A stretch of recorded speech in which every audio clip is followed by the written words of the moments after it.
আচ্ছা তাহলে আবার আপনি চিন্তা করুন।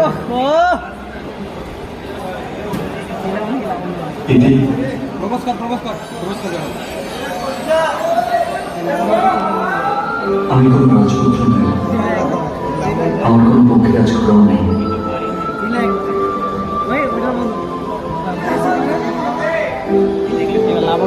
কিন্তু এক রাজ্য ভালোবাসা আছে।